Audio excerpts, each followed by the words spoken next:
महर्षि वेदव्यास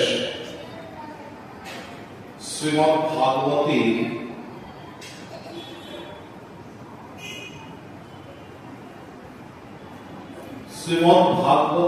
उपस्थापना पर्वे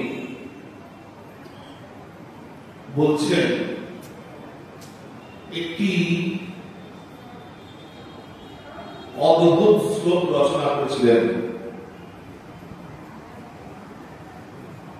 महर्षि वेदव्यास लिखছেন निगम कल्पतरुलितं फलं शुक्ल मुखादुदित द्रव संयुतं पिबत भागवत रसमालयं मुहुर्मुहुः रसिका भुवि आहुता।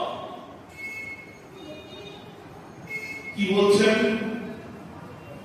না রসিকগণ ও ভাবুকগণ শ্রীমৎ ভাগবতের রস আস্বাদনের অধিকারী, সবাইকে অধিকার দেননি। কারণ শ্রীমৎ ভাগবতে যে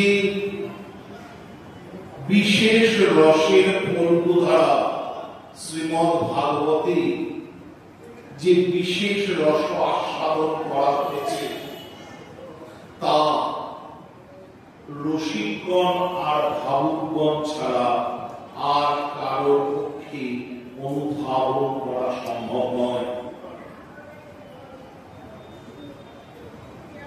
এমন এক বিশেষ রস, যে রস বেদজ্ঞ ব্রহ্মজ্ঞ মহর্ষিগণকেও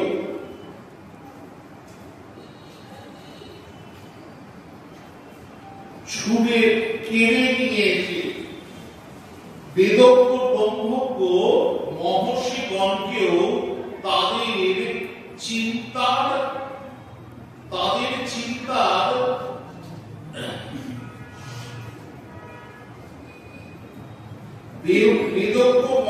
বেদজ্ঞ মহর্ষিগণকেও তাদের চিন্তার পরিধি থেকে, তাদের সাধনের পরিধি থেকে ছিনিয়ে নিয়ে এসে সর্বেশ্বর শ্রীহরির চরণে অর্পণ করে। কেমন না বেদব্যাস যখন শ্রীমদ্ ভাগবতের রচনা করলেন তখন শ্রীমদ্ ভাগবতের কথা কার মাধ্যমে প্রচার করবেন এই নিয়ে দুশ্চিন্তায় পড়লেন। বেদব্যাসের কোন শিষ্য বেদব্যাস উপযুক্ত পেলেন না যার মাধ্যমে বেদব্যাস শ্রীমদ্ ভাগবত কথা জগৎময় প্রচার করতে পারেন, বা যাকে উপযুক্ত শিক্ষা দিলে শ্রীমদ্ ভাগবত কথা জগৎময় পরিবেশিত হতে পারে, এমন কোন উপযুক্ত ব্যক্তি পেলেন না। তাই শ্রীমদ্ ভাগবত প্রচার মানসে বেদব্যাস মনস্থ করলেন আপন পুত্রের, মনে মনে পুত্রকে, নিজের পুত্র তো হবে নিজের মতো, তাহলে নিজের পুত্রকে আমি নিশ্চয়ই শ্রীমদ্ ভাগবত কথা শ্রবণ করাবো এবং তার মাধ্যমে এটি আমি প্রচার করাবো। নিগম কল্পতরু গলিতম ফলম শুক্র মুখাকৃত গ্রহ সংযুতম পিবত ভাগবত রসমালয়। কল্পতরু, শ্রীমদ্ ভাগবত কথা হচ্ছে কল্পতরুর মতো। কল্পতরু মানে সর্ববাঞ্ছা পূর্ণকারী কথা। জীবের সর্ববাঞ্ছা পূর্ণকারী কথা না, জীবের সর্ববাঞ্ছা পূর্ণকারী কথা হচ্ছে রাধা দাসত্ব, কৃষ্ণ দাসত্ব। রাধা দাসত্ব যা, কৃষ্ণ দাসত্ব তাই। এই রসকূপেতে অবগাহন করতে গেলে শ্রীমদ্ ভাগবত কথা আস্বাদন করতেই হয়। কিন্তু বেদব্যাস বলছেন একমাত্র রসিকগণ আর ভাবুকগণ ছাড়া এই রসমাধুর্যকেও আস্বাদন করতে পারে না। তাহলে এই রসিকগণ ভাবুকগণ ছাড়া যদি রসমাধুর্য আস্বাদন না করতে পারে, তাহলে এই রসমাধুর্য পরিবেশন করবে কি জগজীবের কাছে? তাকেও তো ততোধিক রসিক এবং ভাবুক হতে হবে। এরকম কাউকে খুঁজে পেলেন না, তাই জন্য নিজের পুত্র মানুষ করলেন। পুত্রের জন্ম সময় উপস্থিত, কিন্তু পুত্র প্রসবিত হন না। বেদব্যাস তপস্যায় বসলেন, বসে যোগমায়াকে তপস্যায়, যোগমায়া ভাগবতে আছে প্রসঙ্গ, যোগমায়াকে তপস্যায় তুষ্ট করে কিছুক্ষণের জন্য, ক্ষণিকের জন্য জগৎটাকে মায়া রহিত করে দিলেন। ওই সময়ের জন্য জগতে মায়ার কোন ক্রিয়াকলাপ হবে না। ঠিক সেই সময় শুভমুনি পাদের জন্ম হল, শুভস্বামীপাদের জন্ম হল বেদব্যাস পুত্র। যে মুহূর্তে মায়া রহিত হয়ে গেল জগৎটা, কোন মায়ার কোন স্পর্শ থাকলো না, সেই মুহূর্তে শুভস্বামীপাদ অবতীর্ণ হলেন। কারণ যার মধ্যে মায়া স্পর্শ আছে, সে রসিক চূড়ামণি, ভাবুক চূড়ামণি হতে পারে না।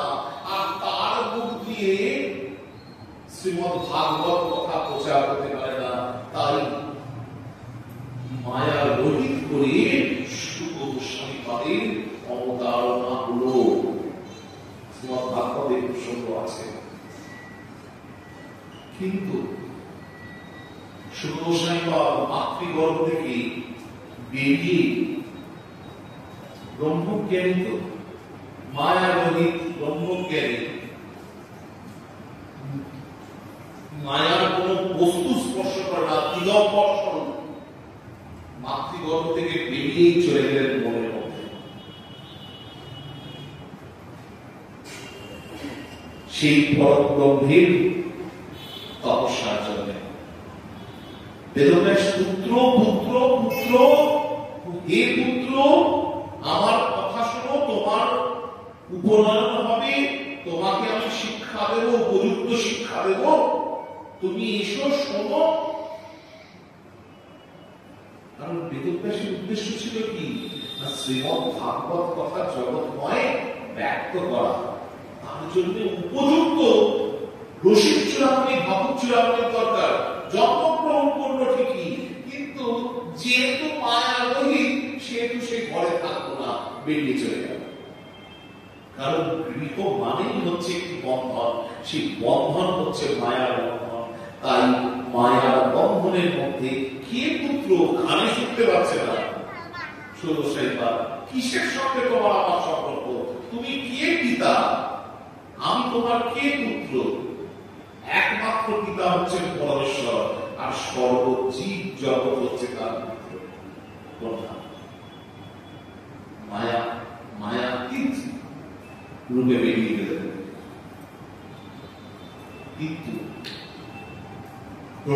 হচ্ছে মহারাজ পরীক্ষিতকে কি শ্রীমৎ ভাগবত কথা শোনালেন? শোনেন, চল বালাচন্দ্রটা করিস। মহারাজ পরীক্ষিতকে কি ভাগবত কথা শোনালেন? মহারাজ পরীক্ষিতকে ভাগবত কথা শোনালেন সুবোধ সম্ভব। তাহলে কিরকম হলো? বেদব্যাস পুত্র জন্মের পরই গৃহত্যাগ করে চলে গেলেন, তিনি তো ভাগবতী কথা শোনেননি। তাহলে ভাগবত কি করে শুনলেন, কি করে বললেন? বা মহারাজ পরীক্ষিতই বা কিভাবে সুগোস্বামী পদের কাছে পয়বাসন বাসরে হরিদ্বারের পূর্ণ জন্মদিন দিনে পয়বাসন বাসরে বসলেন। মহারাজ পরীক্ষিত তক্ষক নামের অভিশাপকে, মুনির অভিশাপে তক্ষক নাম তাকে বধ করবে। পয়বাসন বাসরে বসলেন, বসে সুগোস্বামীপদ সুগোস্বামীপদকে অনুরোধ করলেন, হে মহর্ষি, আপনি আমাকে হরি কথা শ্রবণ করান।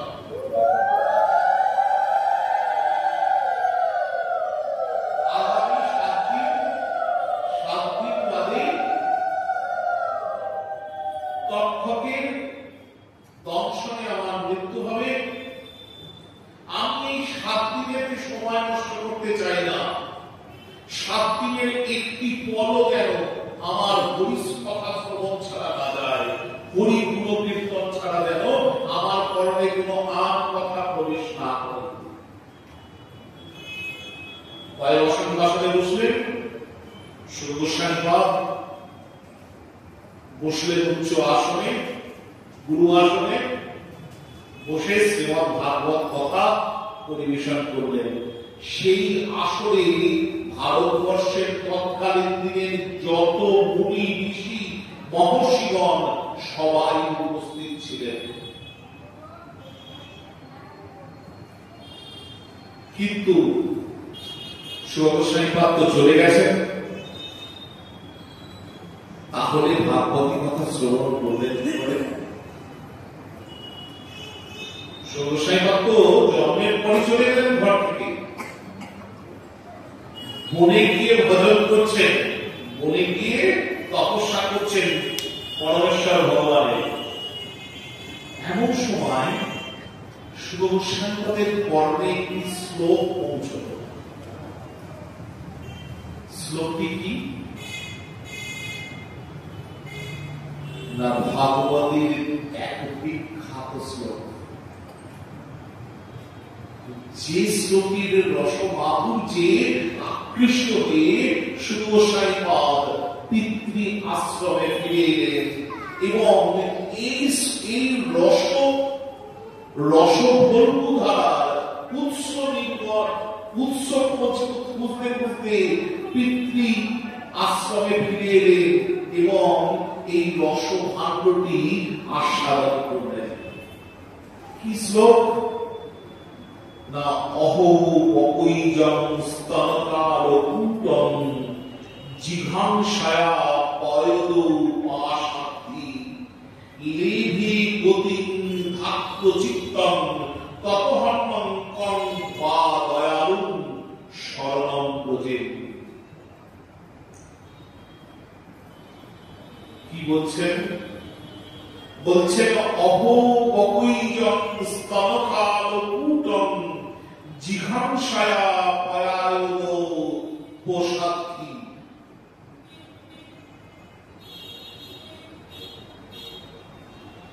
পুতার কৃষ্ণের সঙ্গে মিলনের কথা বলছেন।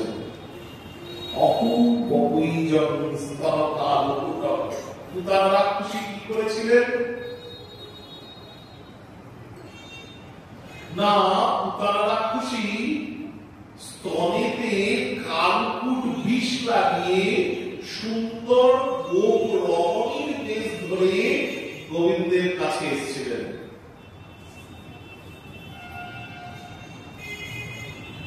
গোবিন্দের কাছে এসেছিলেন।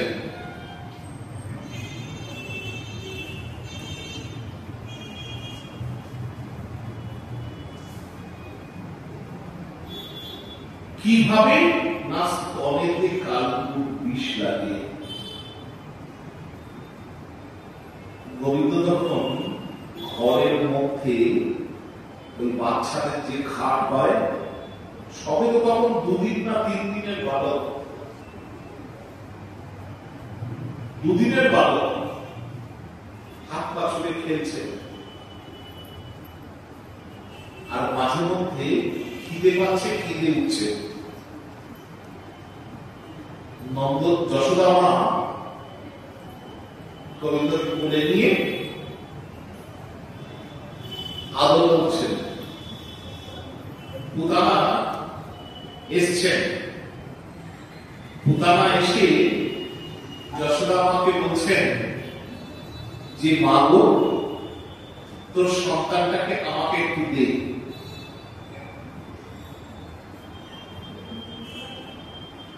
এমন অপরূপ সুন্দরী বেশ ধরে পুতানা এসছেন যে মা যশোদাও সেই রূপে ভুলে গেছে। মোহিত করে তো, রাক্ষসী তো, মোহিনী ক্ষমতা আছে, মোহিত করে তো।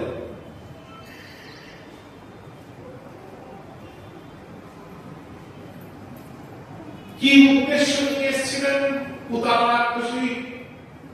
না জিঘাংসা নিয়ে এসেছিলেন। জিঘাংসা মানে হচ্ছে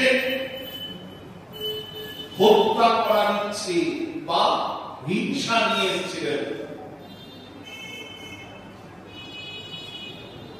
গোবিন্দ তাকে কি কৃপা করলেন? পুতানা যখন কোলে নিয়ে স্তনদুগ্ধ গোবিন্দের মুখে স্তন দান করলেন, গোবিন্দ যেরকম ভাবে মা যশোদার স্তন পান করে, ঠিক তেমন ভাবে পুতানা রাক্ষসীর স্তন পান করতে শুরু করলেন। এসছিলেন পুতানা কি মানুষে? না জিঘাংসা নিয়ে, প্রতিহিংসা নিয়ে, হিংসা নিয়ে এসেছিলেন গোবিন্দকে বধ করবেন বলে। গোবিন্দ তাকে কি প্রদান করলেন? না মাতৃত্বের স্থান প্রদান করলেন। এই রূপ ভগবান, এই রূপ রস মাধুর্য কথা বর্ণিত আছে শ্রীমদ ভাগবতে। সুখমণিপাদের কর্ণে যখন এই শ্লোকটি প্রবেশ করলো, সুখমণিপাদ পাগল হয়ে গেলেন যে এইরকম ভগবান যাকে মারতে আসছে তাকে শুধু মাতৃত্বের স্থান দান করছে এবং কৃপা প্রদান করছে। এইরকম ভগবান কোন ভগবান? তাহলে আমি কার ভজনা করছি? আমার তো এই ভগবানের চরণাশ্রয় করা উচিত, এই ঋষিকেশের চরণাশ্রয় করা উচিত। তাই ছুটে চলে এলেন। কোথায় এলেন? না পিতার আশ্রমে। এসে পিতার চরণে বসে শ্রীমদ ভাগবত শ্রবণ করলেন। এমন ভগবানের কথা যিনি না চাইতেই কৃপা প্রদান করেন। শ্রীমদ ভাগবতের এই শ্লোকটি এক অভূতপূর্ব শ্লোক। অহো বপৈজং স্তনকাল কুটং জিঘংসায়া পায়দো বাসাথি লেভি গতিং ধাত্রীচিতং। ধাত্রী মাতার স্থান দিলেন পুতানাকে।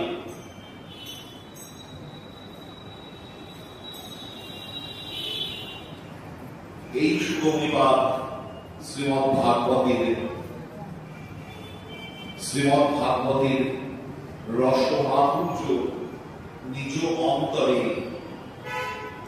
অনুধাবন করলেন এবং নিজ অন্তরে গ্রহণ করলেন।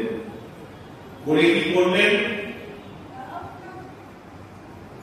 মহারাজ পরীক্ষিতের পয়বসান বাসরে গিয়ে শ্রীমদ ভাগবতী কথা পরিবেশন করছেন। আজ আমরা শ্রীমদ ভাগবতের 10ম স্কন্ধ থেকে গোবিন্দ জন্মলীলা জন্ম বৃত্তান্ত কিছুটা আস্বাদন করার প্রয়াস করব। শ্রীমদ্ ভাগবতের ১২টি স্কন্ধ আছে, তার মধ্যে ১০ম স্কন্ধের কথা আমরা বলব, যেখানে শুধু এবং শুধু গোবিন্দের কথা বলা হয়েছে। আমি পূর্ববর্তী পাঠে বলেছি, মহারাজ পরীক্ষিতকে শুভ গোস্বামীপাদ ৯টি স্কন্ধ ধরে ভগবানের অন্যান্য রূপের কথা বলেছেন, ভক্তদের কথা বলেছেন, বলে মহারাজ পরীক্ষিতের মনটাকে তৈরি করেছেন কৃষ্ণের এই মাধুর্য লীলা আস্বাদনের জন্য, যার কথা বলতে যাচ্ছেন ১০ম স্কন্ধে। ৯টি স্কন্ধ ধরে ভগবানের বিভিন্ন রূপ মৎস্য, কুর্ম, বরাহ, নৃসিংহ, বামন, রাম, পরশুরাম সব রূপের কথা বলা হয়েছে।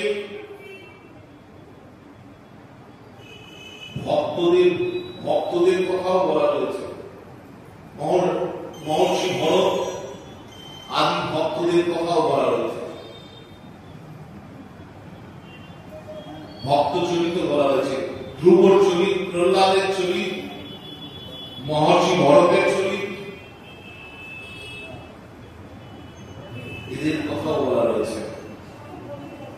দিয়ে ১০ম স্কন্ধে আসছে। ১০ম স্কন্ধের প্রথম শ্লোক মহারাজ পরীক্ষিত শুভগোস্বামীপাদকে বলছেন, কথিত বংশ বিস্তার ভবদাস সূর্যয় রাজ্ঞাঞ্চ ভয়বংশান চরিতম পরমাদ্ভুতম। কি বলছেন? বলছেন, হে মুনিশ্রেষ্ঠ, আপনি চন্দ্র ও সূর্য বংশীয় উভয় বংশের রাজেন্দ্রবর্গের পরমাশ্চর্য চরিত কথা এবং অত্যন্ত ধর্মশীল যদু বংশের বর্ণনা করিয়াছেন। আপনি আমার কাছে চন্দ্র এবং সূর্য বংশীয় উভয় বংশের যত রাজবংশী আছে তাদের অত্যাশ্চর্য চরিত কথা ও তাদের ধর্মশীলতার কথা, যদু বংশের ধর্মশীলতার কথা বর্ণনা করিয়াছেন। সেই যদু বংশে বলরামের সহিত অবতীর্ণ শ্রীকৃষ্ণের লীলা আমার নিকট ব্যক্ত করুন।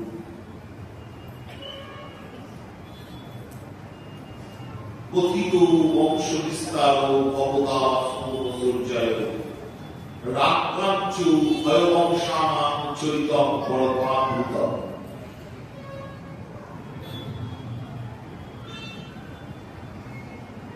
এরপরে কি বলছেন? বলছেন, অবতীর্যা যদু বংশে ভগবান ভূত ভাবনা কৃতবান জানি বিশ্বাত্মা তানি ন পদ বিস্তরা। সর্বভূতের পালক বিশ্বাত্মা ভগবান শ্রীকৃষ্ণ যদু বংশে অবতীর্ণ হয়ে যাহা যাহা করেছিলেন তার লীলা রসমাধুরী বিস্তারিত ভাবে আমাকে বলুন। তার লীলা রসমাধুরী বিস্তারিত ভাবে আমাকে বলুন।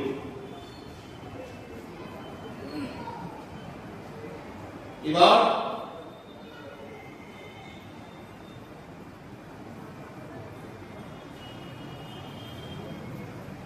এই বয়বসন বাসরের দুবার শ্রীমদ্ ভাগবতের আসর বসেছিল। এখনকার মতো ভাগবত সপ্তাহ না, ভারতবর্ষের বুকে দুবার বসেছিল। এক, মহারাজ পরীক্ষিতের বয়বসন বাসর, আর দুই, নৈমিষারণ্যে সৌনকাদি ৬০,০০০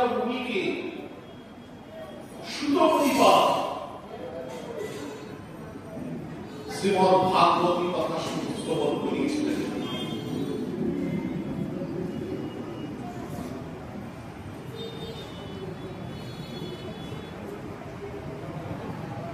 সেই সুতপরিবাদ সৌনকাদি ৭,০০০ মুনিকে বলছেন যে হে ভীমনন্দন সৌনক, অন্তরের সেই পরমভাগ্য ভগবান ব্যাসনন্দন সুখদেব এই সকল সাধু প্রশ্ন করিয়া মহারাজ পরীক্ষিতকে অভিনন্দন করত। কলি কলুষু নাশক শ্রীকৃষ্ণ চরিত বর্ণনা করিতে আরম্ভ করিলেন। যখন সুতপরিবাদ নৈমিষারণ্যে সৌনকাদি ৬০,০০০ মুনিকে বলছেন এই প্রশ্নগুলো পরীক্ষিত করেছিলেন সুতপরিবাদকে, সুগোস্বামীপাদকে। সুগোস্বামীপাদ তখন পরীক্ষিতকে তার এই প্রশ্নের জন্য অতীব প্রশংসা করলেন। এবার কৃষ্ণ কথা বলতে শুরু করলেন। কৃষ্ণ কথা বলতে শুরু করলেন। কি বলছেন না,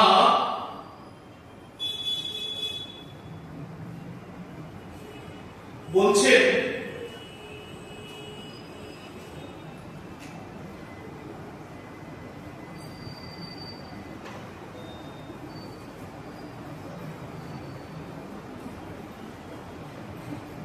বসুদেব এবং দেবকী যদুবংশে বসুদেব এবং দেবকীর বিবাহ হয়। বিবাহের পরে যখন বসুদেব এবং দেবকীর যখন বিবাহ হয়, তখন তার আগে দেবক, দেবকীর বাবার নাম হচ্ছে দেবক, আর দেবকীর ভাই হচ্ছে মানে দাদা হচ্ছে কংস। কংসকে না জরাসন্ধের জামাতা। জরাসন্ধ হচ্ছে বিশ্ববন্দিত বিষ্ণু বিদ্বেষক। তা দেবক কন্যা দেবকীকে অনেক স্বর্ণালঙ্কার, অনেক হস্তি আদি অনেক উপঢৌকন দিয়েছিলেন, দিয়ে বিদায় করছেন। কংস নিজের বোনকে খুব ভালোবাসতেন দেবকীকে। কংস বললেন যে আমার বোন, আমার ভগিনী এই স্বামীর ঘর করতে যাবে, এর রথে, যে রথে করে যাবে সেই রথের সারথি হব আমি, ওই ঘোড়ার লাগামটা।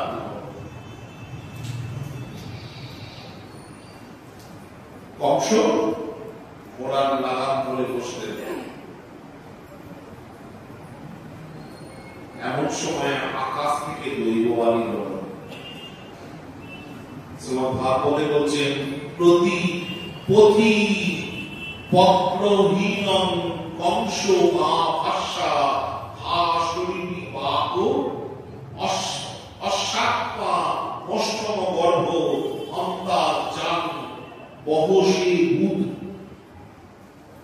কি বলছেন? আকাশ থেকে দৈববাণী হয়ে কি বলছেন? বলছেন রে মূর্খ, তুই যাকে বহন করছিস, মানে যার তুই সারথি হয়েছিস, তুই যাকে বহন করেছিস, তার অষ্টম গর্ভ তোর পথ সাধন করবে।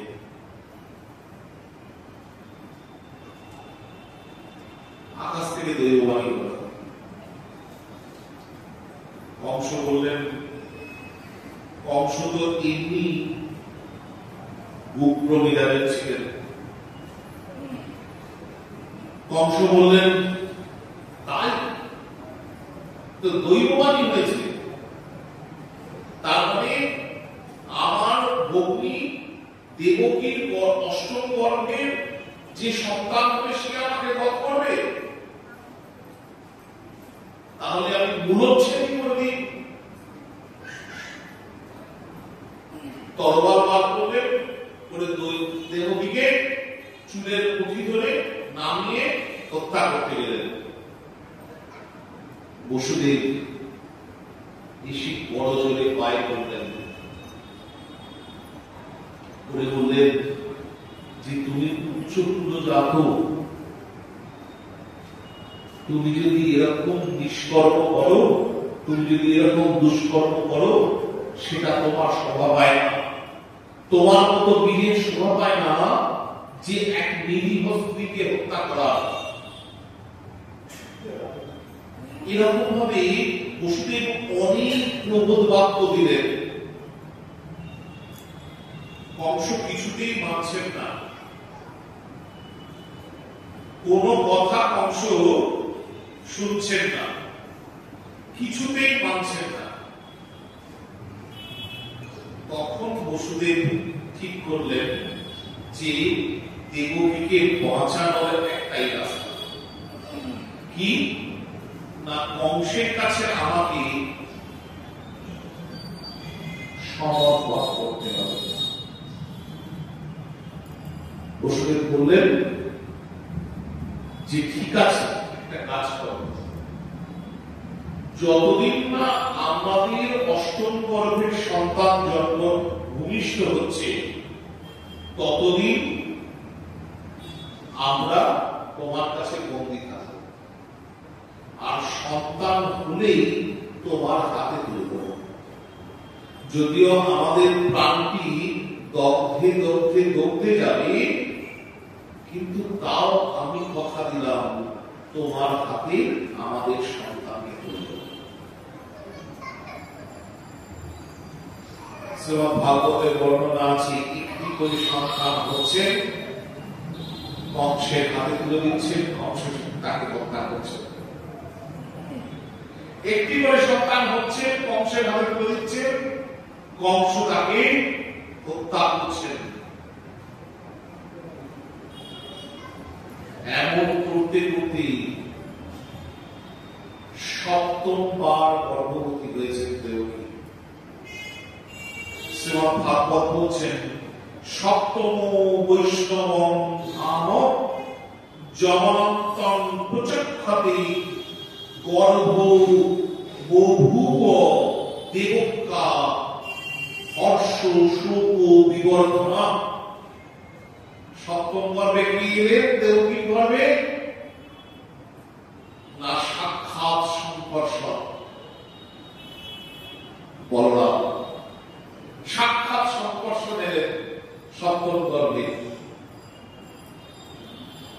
এই সপ্তম গর্ভ আসার পর দেবকী যে এতদিন বিমর্ষ হয়ে থাকতেন, দেবকীর অন্তরে হর্ষ আর শোক দুটোই তৈরি হচ্ছে। কেন না সপ্তম গর্ভের যিনি এসছেন তিনি হচ্ছেন কৃষ্ণ সেবা রূপ বলরাম, কৃষ্ণের মূল সেবক তত্ত্ব। মূল সেবক তো আগে আসবে, সেবক তো এসে সেবকের জন্য সেবার পরিবেশ, অনুকূল পরিবেশ তৈরি করবে, তারপরে তো সেবক আসবে।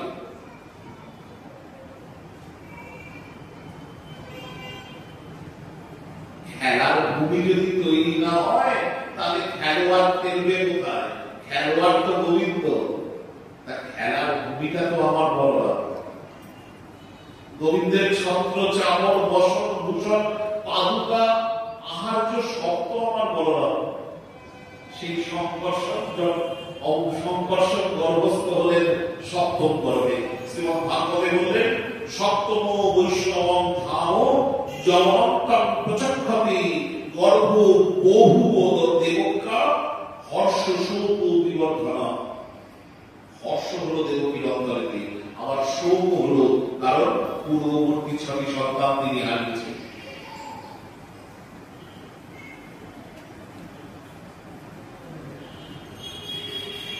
এরপরে কি হলো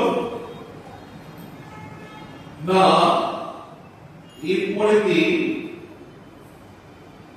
তখন ঋষিকেশ ভগবান মা যোগমায়াকে আহ্বান করলেন, কারণ এরপরে তো অষ্টম গর্ভে নিজে আসবেন। ঋষিকেশ ভগবান মা যোগমায়াকে আহ্বান করলেন। যোগমায়াকে আহ্বান করে কি বলছেন শুনুন।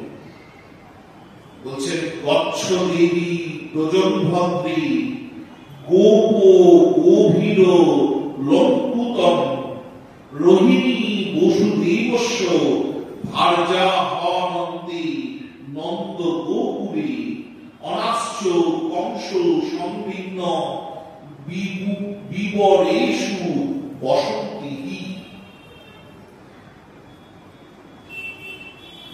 বসুদেবের দেবকীকে বিবাহের আগে বসুদেব রোহিণীকে বিবাহ করেছিলেন। বসুদেব যখন দেবকীকে বিবাহ করলেন এবং বসুদেব দেবকীকে যখন কংস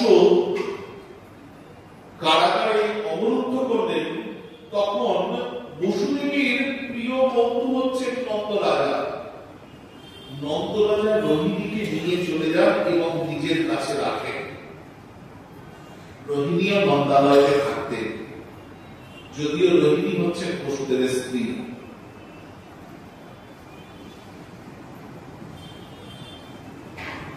শ্রীমদ্ ভাগবতে ব্যাসদেব যাকে বললেন ইতি চাংশ ফলাংশ কৃষ্ণস্তু ভগবান স্বয়ং, সেই ভগবান আসবে, তাই জন্য ভগবানের লীলা তিনি করাবেন। সেই যোগমায়াকে ভগবান আহ্বান করলেন, করে বললেন, দেবী তুমি ব্রজে যাও, গচ্ছ দেবী ব্রজভদ্রী, দেবী তুমি ব্রজে যাও। ব্রজে গিয়ে কি করবে না, আমি যার গর্ভকে আধার করে এই লোকবৎ লীলা করব, সেই দেবকীর গর্ভে আমার সেবক রূপ, আমার মূল সেবক তত্ত্ব বলরাম সংকর্ষণ এসছেন, তাকে আকর্ষণ করো আর রোহিণীর গর্ভে প্রতিস্থাপন করো। বলরামকে আকর্ষণ করে নিয়ে রোহিণীর গর্ভে প্রতিস্থাপন করা হয়েছিল বলে তার আরেক নাম হচ্ছে সংকর্ষণ।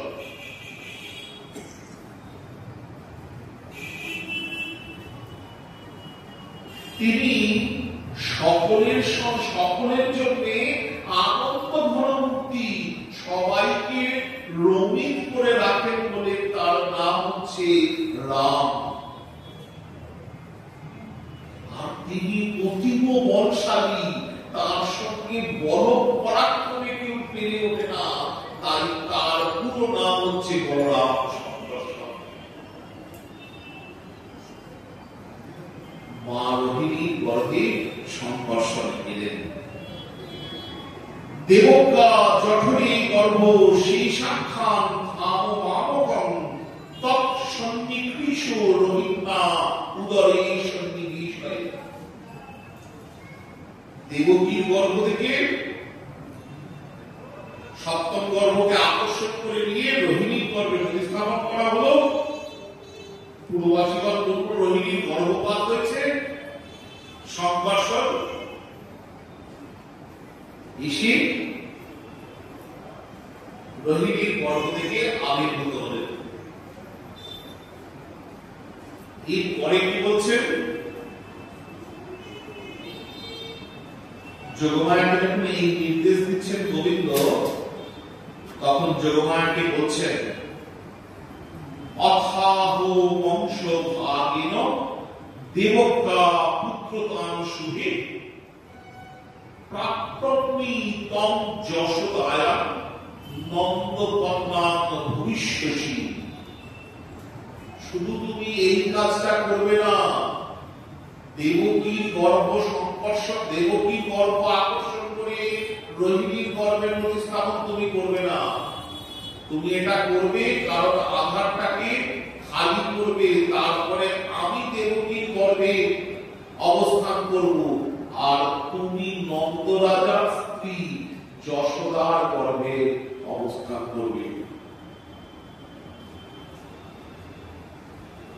যে মুহূর্তে, যে ক্ষণেতে আমি জন্মগ্রহণ করব, এই লীলা ভূমিতে দেবকীর গর্ভ থেকে, ঠিক সেই মুহূর্তে তুমি যশোদার গর্ভ থেকে জন্মগ্রহণ করবে।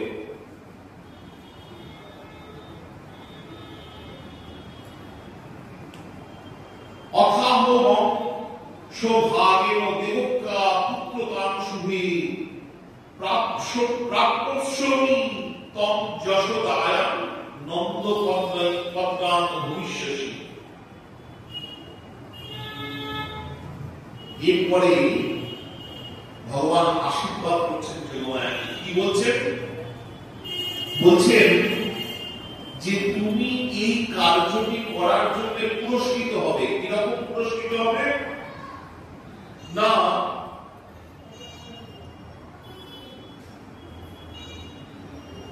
সবার কামনা এবং বরের অধীশ্বরী ও সবার অভীষ্ট প্রদায়ী রূপে জগৎ তোমাকে জানবে।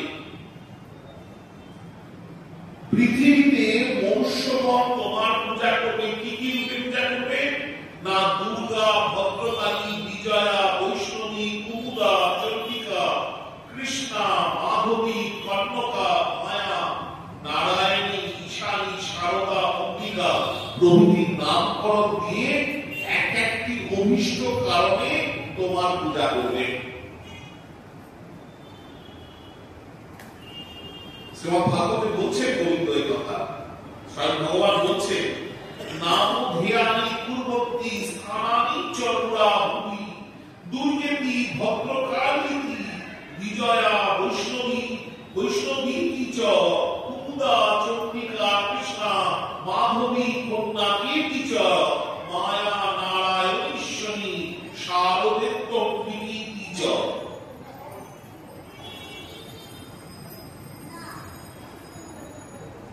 যোগমায়াকে এই কার্যটা করলেন, যোগমায়া কি করলেন?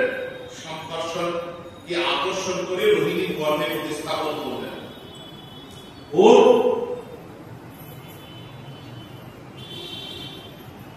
এই কার্যটা করার আগে ভগবানকে, হে প্রভু তুমি যা নির্দেশ করলে তাহাই হবে বলে চলে গেলেন।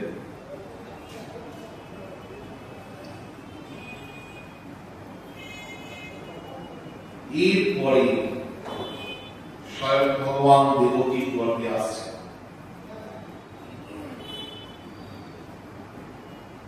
কি বলছেন? না, স্বয়ং ভগবান শ্রীমদ্ ভাগবত বর্ণনা করছেন, শ্রীমদ্ ভাগবতে বর্ণনা করছেন, বলছেন ভগবান বিশ্বাত্মা ভক্ত নাম ভয়ঙ্কর আবিবিষাং স্বভাগেন মনো আনত বন্ধুভে।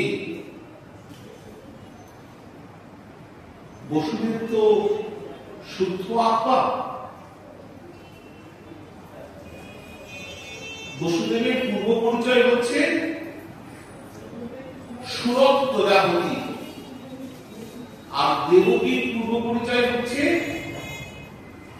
তিনি ঋষি। এই দুজনে মিলে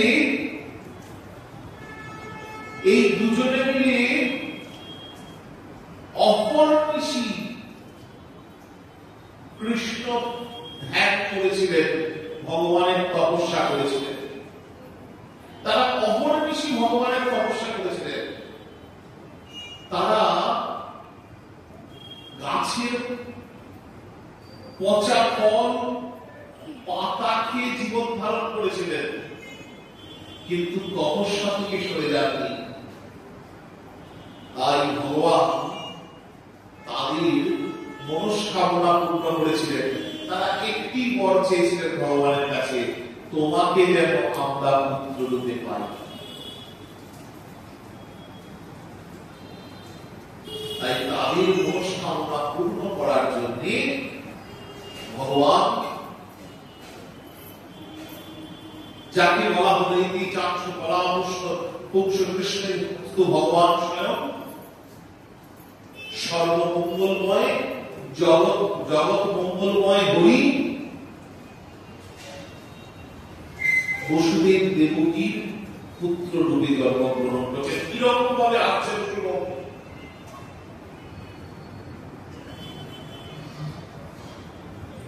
বসুদেবের চিত্র তো এমনি ভগবত ভজনে ভগবত চিন্তনে চিন্তিত হয়ে রয়েছে।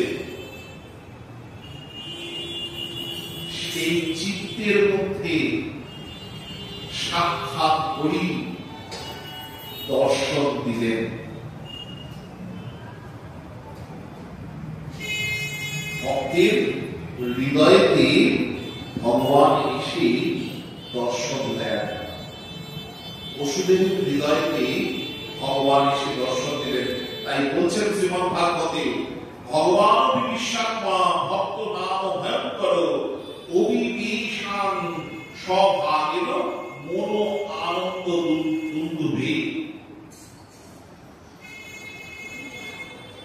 এসে অবস্থান করছে। যে এতক্ষণ তো চিন্তা করছিলেন, এবার ওই চতুর্ভুজী নারায়ণ এসে বসুদেবের হৃদয়কে অবস্থান করছে। বসুদেবের শরীর থেকে তেজ রাশি নির্গত হচ্ছে, সূর্যের তেজি এবং অমিত বিক্রমশালী হয়ে গেছেন বসুদেব।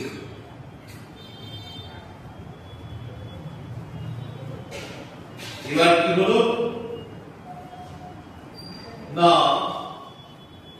তত জগৎ মঙ্গল চুতাংশ সমাহিতং সুতেন দেবী দধায় সর্বাত্ম কমাত্মভূতং কাষ্ঠা যথানন্দ করম মনস্ত। কি বলছেন?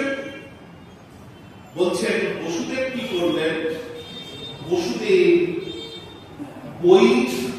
বৈধি রীতি মেনে দেবকীকে এই যে ভগবান যে অবস্থান করছেন বসুদেবের অন্তরেতে ভগবান প্রেরণা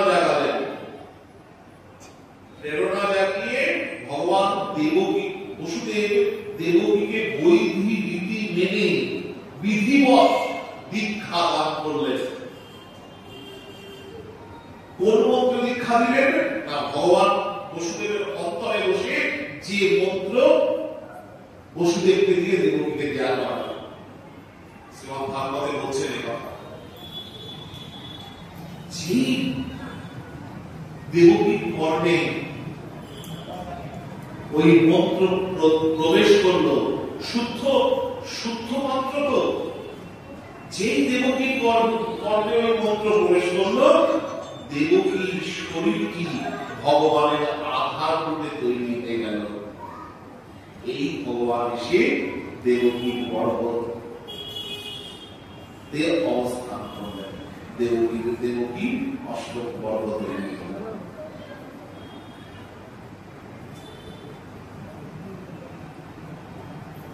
শ্রীমদ ভাগবতের পুঙ্খানুপুঙ্খ বর্ণনা করেছেন কিরকম ভাবে দেবকীর গর্ভে ভগবান এলেন।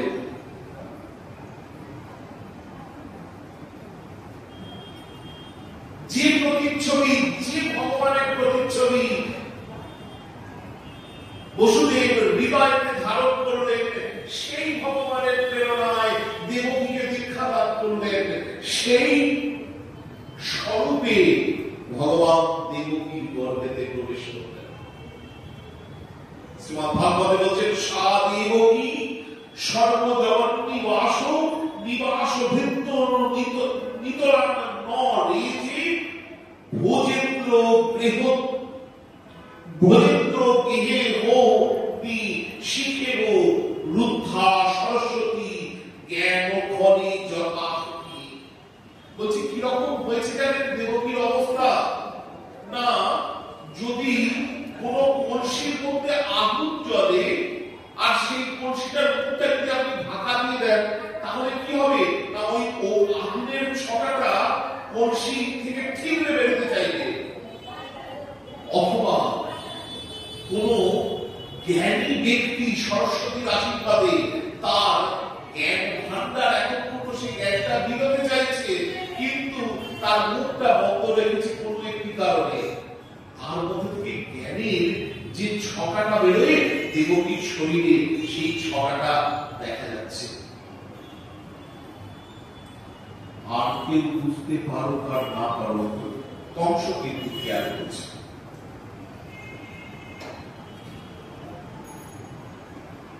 কংস খেয়াল করেছে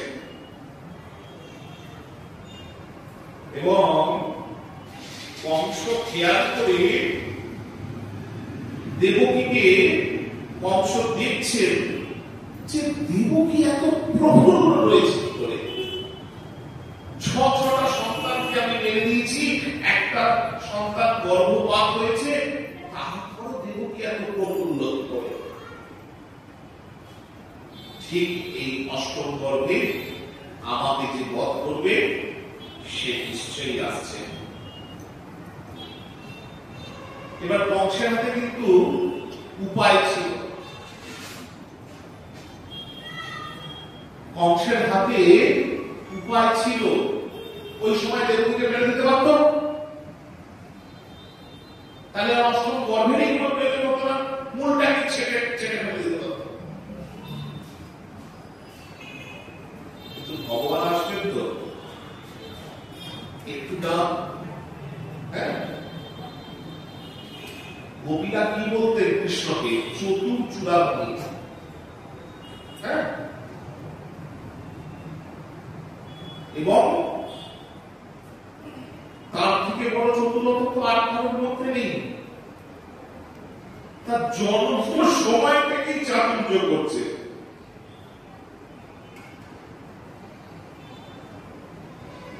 কংস তো অনায়াসে তাকে বধ করে দিতে পারত।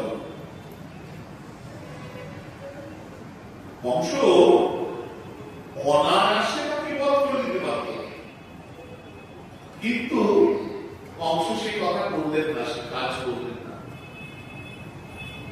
কংস কি করলেন না, কংস ভাবতে বসে যে এটা আমার মতো বীরের জন্য ঠিক হবে। ভাবনাটা ঢোকাচ্ছে কংসের মাথার মধ্যে, আমার মতো বীরের জন্য ঠিক হবে। একে তো আমি বন্ধ করে রেখেছি, তার উপর হাতে পায়ে বেঁধে রেখেছি, তারপর আমার কাছে মোক্ষম সুযোগ আছে, আমার কাছে মোক্ষম সুযোগ আছে, অষ্টম গর্ভের সন্তান তো পালানোর কোনো জায়গা নেই। আমি তো নজর রাখছি, আমার সৈন্যবাহিনী সৈন্যরা কি নজর রাখবে, আমি তো নজর রাখছি, পালানোর কোনো জায়গা নেই। আমার কাছে খবর আছে যে এই যে সন্তান জন্মাবে, এই আমাকে বধ করবে, সন্তান জন্মালেই আমি মেরে দেব। কিন্তু আমার মতো সুরবীরের জন্য ওই স্ত্রী হত্যাটা ঠিক ঠিক হবে না। কারণ কংসের যত না দেবকীর প্রতি বিদ্বেষ, তার থেকেও বেশি বিদ্বেষ চলে গেল কৃষ্ণের প্রতি, গোবিন্দের প্রতি। তার থেকেও বেশি বিদ্বেষ চলে গেল গোবিন্দের প্রতি। শ্রীমদ্ ভাগবত বলছেন, আশীন সংবিংশ তিষ্ঠং ভুঞ্জান পর্যটন মহিম চিন্তা আনো ঋষিকেশ মৎস্য তন্ময় জলে। ভালো করে শুনুন, এই অবস্থা কংসের, কংসের মনোবৃত্তির অবস্থা বর্ণনা করছেন শ্রীমদ্ ভাগবত। কংস শুনতে যাচ্ছেন, দেখছেন গোবিন্দ দাঁড়িয়ে রয়েছে। কংস খেতে যাচ্ছেন, দেখছেন গোবিন্দ। কংস জলপান করতে যাচ্ছে, দেখছেন গোবিন্দ। কংস আয়নায় সাজতে যাচ্ছেন, কোন উপঢৌকন করবেন, দেখছেন আয়নাতে দরিদ্র। কংস বস্ত্র নিতে যাচ্ছেন, দেখছেন দরিদ্র। না পাচ্ছে খেতে লোকটা, না পাচ্ছে পড়তে, না পাচ্ছে ঘুমোতে, তো প্রাণবায়ুটাকে শেষ করে দিচ্ছে। ওই জন্য মহাজন বলে ভগবানের সঙ্গে দুটো জিনিস হয়। একটা হচ্ছে তুমি যদি সত্যতা করো তাহলে একদম সর্বস্ব ছেড়ে দিয়ে সত্যতা করো, আর যদি বৈরতা করো তাহলে কংসের মতো বৈরতা করো। কারণ ওতে কৃপা হবেই হবে, কারণ ওকে তো সর্বক্ষণ দেখা দিচ্ছে। আপনি ভজন করে সর্বক্ষণ গোবিন্দের দর্শন পাবেন। কংস এমন বৈরতা করলো, এমন নির্দেশ করলো যে সর্বক্ষণ তাকে দর্শন দিচ্ছে। শ্রীমদ্ ভাগবত বর্ণনা করছে এই শ্লোকের মাধ্যমে। বলছেন আসীন সংমিশ্রণ তিষ্ঠন ভুঞ্জান পর্যটন মহিম চিত্ত রাম ঋষিকেশ মপস্য তন্ময়া জগৎ। ও পুরো তন্ময় হয়ে গেছে ঋষিকেশে। ও যা যেখানে যা করতে যাচ্ছে সব জায়গায় গোবিন্দ। বলে ঠিক আছে, তাহলে আমি ওয়েট করব, সময় আসুক। এদিকে দেবকী গর্ভেতে গোবিন্দ এসছেন। ব্রহ্মা আদি যত দেবগণ সবাই এসে গর্ভস্তুতি করছেন, গোবিন্দের গর্ভস্তুতি করছেন। সেই গর্ভস্তুতির অনেক বিশদ হয়ে যাবে। আমরা গোবিন্দ জন্মকালীনে চলে যাই, কারণ আজকে আর প্রায় 8টা বাজে, আর 5-10 মিনিটের মধ্যে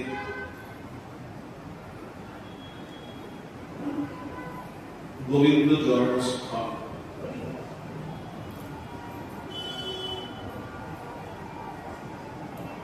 শ্রীমদ্ ভাগবত বলছেন মুমূর্ষু মুনয় দেবা সুমনাংশী মুদাম্বিকা মন্দ মন্দ জলধরা জগজ্জু রমু সাগর নিশিতে তম উদ্ভূতে জায়া মানি জনার্দন। এই শোনেন, একটু 7টা বাজে বলছেন, শুনুন একটু সংখ্যাটা বাজে বলছেন। গোবিন্দ জন্মগ্রহণ করছেন এমন ভাবে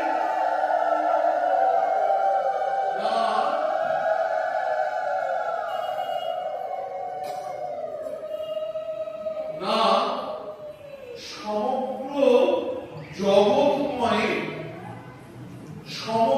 জগৎময় নদী এবং সমুদ্র উদ্বেলিত হচ্ছে।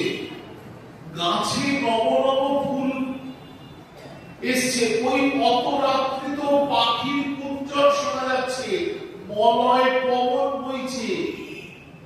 বৈদিকগণের যারা যজ্ঞ করছেন তাদের যজ্ঞ আপনা আপনি জ্বলে উঠছে, মহর্ষিগণের ভজনের স্ফুরণ চলে আসছে। সর্বমঙ্গলময় চতুর্দিক এই রকম এক অহর্নিশি তমনিশির দ্বিতীয় প্রহরে দেবকী গর্ভ সংস্থিতা গোবিন্দ প্রকাশ পাচ্ছেন এই লীলাভূমিতে, বৃন্দাবনেতে, এই ব্রজের এই লীলাভূমিতে প্রকাশ পাচ্ছেন। অন্ধকারাচ্ছন্ন মধ্যরাত্রি জনার্দন শ্রীহরি আবির্ভাবকালে মুনিগণ দেবগণ হর্ষপ্রকৃত হইয়া পুষ্পবৃষ্টি করিতে লাগলেন। মেঘসমূহ সাগর গর্জনের সঙ্গে সঙ্গে ধীরে ধীরে গর্জন করিতে লাগলেন। হে রাজন, পূর্বাকাশে যেমন পূর্ণচন্দ্র উদিত হয়, সেইরূপ সর্বান্তর্যামী ভগবান শ্রীবিষ্ণু দেবরূপিণী দেবকীর গর্ভ হইতে পূর্ণ স্বরূপে আবির্ভূত হলেন। দেবকান দেবরূপিণাং বিষ্ণু সর্বগুহাশয় আবিরাশিত যথা প্রাচ্য দিশিত্তুরীতি কলা। দেবরূপী দেবকীর গর্ভ থেকে গোবিন্দ আবির্ভূত হলেন।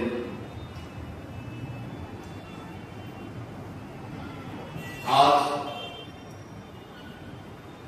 শ্রী গোবিন্দের জগৎ মঙ্গলময় ভগবানের আবির্ভাব তিথি।